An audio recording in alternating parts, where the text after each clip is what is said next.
ಓಂ ಶ್ರೀ ಸಾಯಿನಾಥಾಯ ನಮಃ. ಶ್ರೀ ಸಾಯಿ ಸಚ್ಚರಿತೆ 41ನೇ ಅಧ್ಯಾಯ. ಅಲಿ ಮಹಮ್ಮದ್ರಿಂದ ವಿವರಣೆ, ದೇವ್ ಅವರಿಂದ ಚಿಂದಿ ಕಳುವು.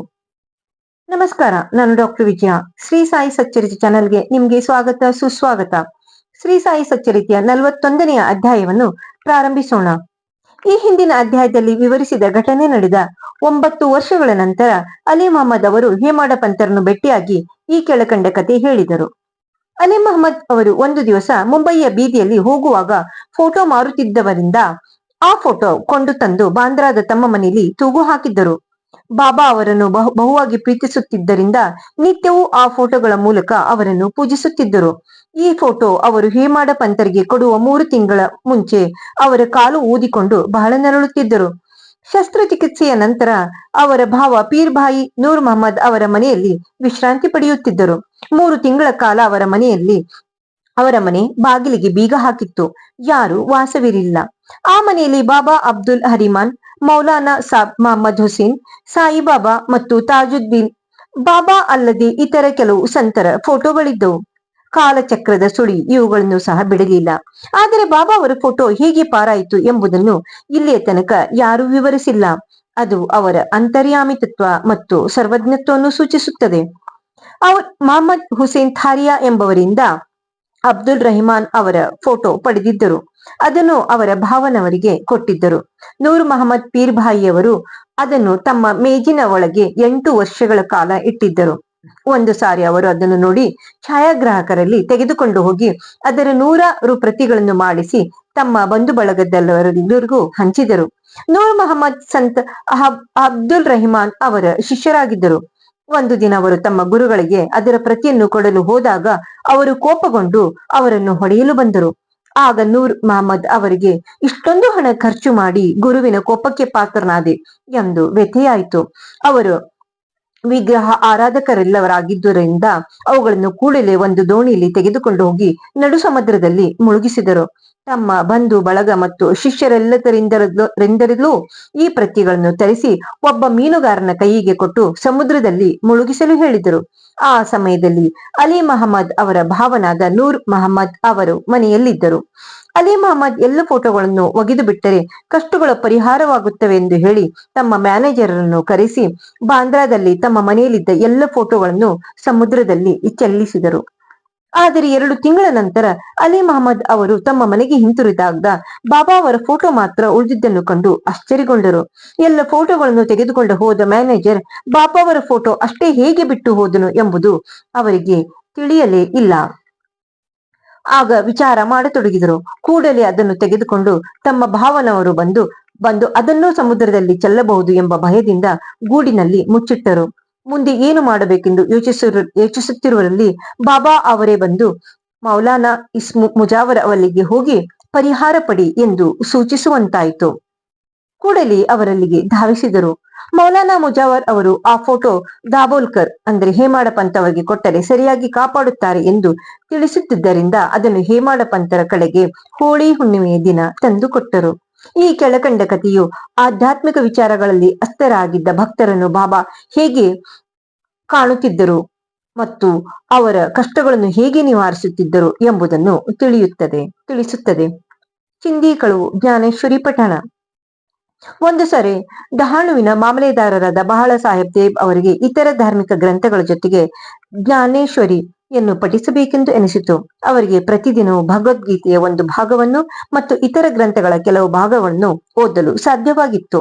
ಆದರೆ ಜ್ಞಾನೇಶ್ವರಿಯನ್ನು ಮುಟ್ಟಿದರೆ ಅನೇಕ ತೊಂದರೆಗಳು ಬಂದು ಅದನ್ನು ಓದಲಾಗುತ್ತಲೇ ಇರಲಿಲ್ಲ. 3 ತಿಂಗಳ ರಜಾ ಪಡೆದು ಶಿರಡಿಗೆ ಬಂದರು. ನಂತರ ತಮ್ಮ ಊರಿಗೆ ಹಿಂತಿರುಗಿದರು. ಆಗಲೂ ಜ್ಞಾನೇಶ್ವರಿಯನ್ನು ಓದುವುದಕ್ಕೆ ಅಡ್ಡಿ ಆತಂಕಗಳು ಒದಗಿ ಅವು ಅವರನ್ನು ನಿರಾಶರನ್ನಾಗಿ ಮಾಡಿದವು. ಕೊನೆಗೆ ಅವರು ಬಾಬಾ ಅವರೇ ಆ ಪುಸ್ತಕವನ್ನು ಓದು ಎಂದು ಹೇಳುವ ತನಕ ಜ್ಞಾನೇಶ್ವರಿಯನ್ನು ಮುಟ್ಟುವುದಿಲ್ಲ ಎಂದು ದೃಢ ಸಂಕಲ್ಪ ಮಾಡಿದರು. ನಂತರ ಫೆಬ್ರವರಿ 1914ರಲ್ಲಿ ಕುಟುಂಬ ಸಮೇತ ಶಿರಡಿಗೆ ಬಂದರು.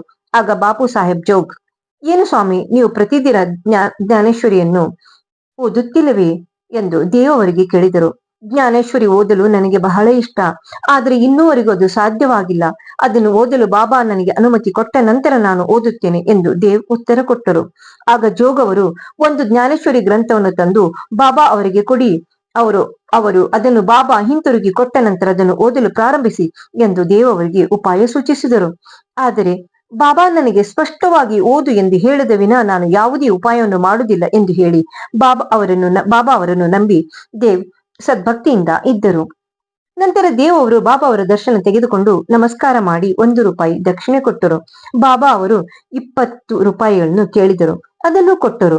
ನಂತರ ಆ ರಾತ್ರಿ ಬಾಲಕರಾಮ ಅವರನ್ನು ಸಂಧಿಸಿ ಕುತೂಹಲದಿಂದ ಅವರು ಹೇಗೆ ಬಾಬಾ ಅವರ ಅನುಗ್ರಹ ಸಂಪಾದಿಸರೆಂದು ಕೇಳಲು ಅವರು ಮರುದಿನ ಆರತಿ ನಂತರ ಎಲ್ಲವನ್ನೂ ವಿವರವಾಗಿ ತಿಳಿಸೇನೆಂದು ಹೇಳಿದರು. ಮರುದಿನ ದೇವ್ ಅವರು ಪುನಃ ಬಾಬಾ ಅವರ ದರ್ಶನಕ್ಕೆ ಹೋದಾಗ ಅವರು 20 ರೂಪಾಯಿ ದಕ್ಷಿಣೆಯನ್ನು ಕೇಳಿದರು. ದೇವ್ ಅವರು ಮನಪೂರ್ವಕವಾಗಿ ದಕ್ಷಿಣೆ ಕೊಟ್ಟರು.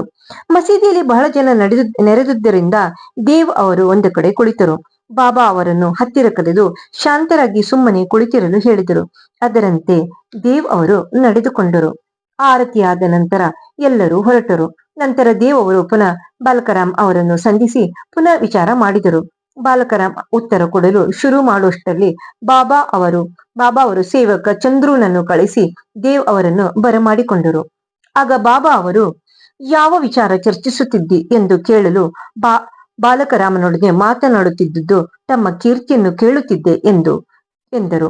ಬಾಬಾ ಅವರು ಪುನಃ 25 ದಕ್ಷಿಣೆಯನ್ನು ಕೇಳಿದರು. ಅದನ್ನು ದೇವ್ ಅವರು ಕೊಟ್ಟರು. ನಂತರ ಬಾಬಾ ದೇವ್ ಅವರನ್ನು ಒಳಗೆ ಕರೆದುಕೊಂಡು ಹೋಗಿ ನನ್ನ ಚಿಂದಿಯನ್ನು ನನಗೆ ಗೊತ್ತಿಲ್ಲದಂತೆ ಕಳುವು ಮಾಡಿರುವೆಯಾ ಎಂದು ಆರೋಪಿಸಿದರು. ದೇವ್ ತಾವು ಕಳುವು ಮಾಡಿಲ್ಲ ಎಂದರು. ಬಾಬಾ ಅವರು ಮತ್ತೊಮ್ಮೆ ಹುಡುಕುವಂತೆ ಹೇಳಿದರು. ಅವರು ಪುನಃ ಹುಡುಕಿದರು, ಸಿಗಲಿಲ್ಲ. ಆಗ ಬಾಬಾ ಅವರು ಕೋಪಗೊಂಡು, ಇಲ್ಲಿ ಯಾರೂ ಇಲ್ಲ, ನೀನೇ ಕಳ್ಳ, ಇಷ್ಟೊಂದು ವಯಸ್ಸಾಗಿದೆ, ತಲೆ ಕೂದಲೆಲ್ಲ ಬೆಳ್ಳಗಾಗಿವೆ, ಕದಿಯಲುಗೋಸ್ಕರ ಇಲ್ಲಿ ಬಂದೆಯಾ ಎಂದರು. ಇದಾದ ನಂತರ ಬಾಬಾ ಕೋಪದಿಂದ ತೆಗಳಲಾರಂಭಿಸಿದರು. ಸುಮಾರು 1 ಗಂಟೆ ನಂತರ ಅವರು ದೇವ್ ಅವರನ್ನು ವಾಡಕ್ಕೆ ಹೋಗಲು ಹೇಳಿದರು. ಅವರು ವಾಡಕ್ಕೆ ಹಿಂತಿರುಗಿ ನಡೆದ ಎಲ್ಲ ಸಂಗತಿಗಳನ್ನು ಜೋಗ್ ಮತ್ತು ಬಾಲಕರಾಮ ಅವರಿಗೆ ತಿಳಿಸಿದರು. ಮಧ್ಯಾಹ್ನ ಬಾಬಾ ಅವರು ಎಲ್ಲರನ್ನೂ ಬರಮಾಡಿಕೊಂಡು, ನನ್ನ ಮಾತುಗಳು ಈ ಮುದುಕನಿಗೆ ನೋವನ್ನುಂಟು ಮಾಡಿರಬಹುದು, ಅವನೇ ಕಳ್ಳನಾದುದರಿಂದ ಎದುರಾಗಿ ಒಂದು ಮಾತನ್ನು ಸಹ ಆಡಲಿಲ್ಲ ಎಂದರು. ಪುನಃ ದೇವ್ ಅವರಿಂದ 12 ರೂಪಾಯಿಯ ದಕ್ಷಿಣೆಯನ್ನು ಪಡೆದರು. ದೇವ್ ಅವರು ದಕ್ಷಿಣೆ ಬೇರೆಯವರ ಕಡೆಯಿಂದ ಸಂಗ್ರಹಿಸಿಕೊಟ್ಟರು. ನಮಸ್ಕಾರ ಮಾಡಿ ಅವರ ಮುಂದೆ ಕುಳಿತರು. ಆಗ ಅವರು, ನೀನು ಈಗ ಏನು ಮಾಡುತ್ತಿದ್ದಿ ಎಂದು ಕೇಳಲು ದೇವ್ ಅವರು ಏನೂ ಇಲ್ಲ ಎಂದು ಉತ್ತರವಿತ್ತರು. ಆಗ ಬಾಬಾ ಅವರು ವಾಡದಲ್ಲಿ ಕುಳಿತು ಇಂದಿನಿಂದ ಪ್ರತಿದಿನವೂ ಜ್ಞಾನೇಶ್ವರಿಯನ್ನು ಪಠಿಸುವಾಗ ಭಕ್ತಿ ಮತ್ತು ಶ್ರದ್ಧೆಯಿಂದ ಅದರ ಅರ್ಥವನ್ನು ಬೇರೆಯವರಿಗೆ ಹೇಳು. ನಾನು ಇಲ್ಲಿ ಕುಳಿತು ನಿನಗೆ ಜರತಾರಿ ಶಲ್ಯ ಬಹುಮಾನ ಕೊಡುವಬೇಕೆಂದಿರುವಾಗ ನೀನು ಇತರರ ಬಟ್ಟೆಯನ್ನೇಕೆ ಕದಿಯಬೇಕು? ಈ ಚೋರತನವೇಕೆ ಎಂದರು. ಇದನ್ನು ಕೇಳಿದ ದೇವ್ ಪರಮಾನಂದದಿಂದ ಬಾಬಾ ಅವರಿಗೆ ಸಾಷ್ಟಾಂಗ ನಮಸ್ಕಾರ ಮಾಡಿ ನನ್ನನ್ನು ನಿಮ್ಮ ಮಗನೆಂದು ಭಾವಿಸಿ ಜ್ಞಾನೇಶ್ವರಿ ಪಟ್ಟಣದಲ್ಲಿ ನೆರವಾಗಬೇಕು ಎಂದು ಬೇಡಿಕೊಂಡರು. ಆಗ ಅವರಿಗೆ ಬಾಬಾ ಅವರು ಹೇಳಿದ ಚಿಂದಿ ಕಳ್ಳತನ ಎಂಬುದರ ಅರ್ಥವಾಯಿತು. ಬಾಲಕರಾಮ್ ಅವರಲ್ಲಿ ದೇವ ವಿಚಾರಿಸುವುದೇ ಚಿಂದಿ ಕಳುವು. ಬಾಬಾ ಅವರಿಗೆ ಈ ನಡತೆ ಹಿಡಿಸಲಿಲ್ಲ. ಅವರು ಎಲ್ಲ ಪ್ರಶ್ನೆಗಳಿಗೂ ಉತ್ತರ ಕೊಡಲು ಸಿದ್ಧರಿರುವಾಗ ಬೇರೊಬ್ಬರಲ್ಲಿ ವಿಚಾರಿಸುವುದು ಅನಾವಶ್ಯಕ. ಆದ್ದರಿಂದಲೇ ಅವರು ಕೋಪಗೊಂಡಿದ್ದುದು. ದೇವ್ ಅವರು ಬಾಬಾ ಅವರ ಕೋಪ ಮತ್ತು ತೆಗಳಿಕೆ ಅವರಿಂದ ಕೊಡಲ್ಪಟ್ಟ ಆಶೀರ್ವಾದವೆಂದು ಭಾವಿಸಿದರು. ಈ ಸಂಗತಿ ಇಲ್ಲಿಗೆ ಮುಗಿಯಲಿಲ್ಲ. ಬಾಬಾ ಅವರು ಓದಲು ಆಜ್ಞಾಪಿಸಿ ಸುಮ್ಮನಾಗಲಿಲ್ಲ. 1 ವರ್ಷದೊಳಗೆ ದೇವ್ ಅವರಲ್ಲಿಗೆ ಹೋಗಿ ಅವರ ಪ್ರಗತಿಯ ಬಗ್ಗೆ ವಿಚಾರಿಸಿದರು. 1914 ಏಪ್ರಿಲ್ 2ನೇ ದಿನ ಗುರುವಾರ ಬೆಳಗಿನ ಜಾವದಲ್ಲಿ ಕನಸಿನಲ್ಲಿ ದರ್ಶನವಿತ್ತು. ಪೋಥಿ ಜ್ಞಾನೇಶ್ವರಿ ಅರ್ಥವಾಯಿತೇ ಎಂದು ಕೇಳಿದರು. ದೇವ್ ಅವರು ಇಲ್ಲ ಎಂದರು. ಆಗ ಅವರು, ಹಾಗಾದರೆ ಎಂದು ಅರ್ಥ ಮಾಡಿಕೊಳ್ಳುವೆ ಎಂದು ಕೇಳಿದರು. ದೇವ್ ಅವರು ಅಳುತ್ತಾ, ನಿಮ್ಮ ಅನುಗ್ರಹವಿಲ್ಲದೆ ಯಾವುದೂ ಸಾಧ್ಯವಾಗುವುದಿಲ್ಲ, ಇದು ಸತ್ಯ ಎಂದರು. ಆಗ ಬಾಬಾ ಅವರು, ನೀನು ಓದುವಾಗ ಬಹಳ ಅವಸರದಿಂದ ಓದುತ್ತಿ, ಈಗ ನನ್ನ ಸಮ್ಮುಖದಲ್ಲಿ ಓದು ಎನ್ನಲು ದೇವ ಯಾವುದನ್ನು ಓದಲಿ ಎಂದು ಕೇಳಿದರು. ಬಾಬಾ ಅವರು ಅಧ್ಯಾತ್ಮವನ್ನು ಓದು ಎಂದರು. ದೇವ್ ಪುಸ್ತಕ ತರಲು ಹೊರಟರು. ಅಷ್ಟರಲ್ಲಿ ಎಚ್ಚರವಾಯಿತು. ಇದರಿಂದ ದೇವ್ ಅವರಿಗೆ ಆದ ಸಂತೋಷವನ್ನು ವಾಚಕರೇ ಊಹಿಸಬಹುದು. ಶ್ರೀ ಸಾಯಿ ಪ್ರಣಾಮ್. ಶ್ರೀ ಸಾಯಿ ಸಚ್ಚರಿತೆಯ 41ನೇ ಅಧ್ಯಾಯ ಮುಕ್ತಾಯವಾಗುತ್ತದೆ. ಓಂ ಶ್ರೀ ಸಾಯಿನಾಥಾಯ ನಮಃ. ಶ್ರೀ ಸಾಯಿ ಸಚ್ಚರಿತೆಯ ಈ ನನ್ನ ಚಾನೆಲ್ ಅನ್ನು ಸಬ್ಸ್ಕ್ರೈಬ್ ಮಾಡಿ, ಶೇರ್ ಮಾಡಿ, ಲೈಕ್ ಮಾಡಿ. ಶ್ರೀ ಸಾಯಿ ಅವರಿಗೆ ನಮಸ್ಕರಿಸಿ ಅವರಿಂದ ಆಶೀರ್ವಾದ ಪಡೆದುಕೊಳ್ಳೋಣ. ಧನ್ಯವಾದಗಳು. ಓಂ ಶ್ರೀ ಸಾಯಿನಾಥಾಯ ನಮಃ.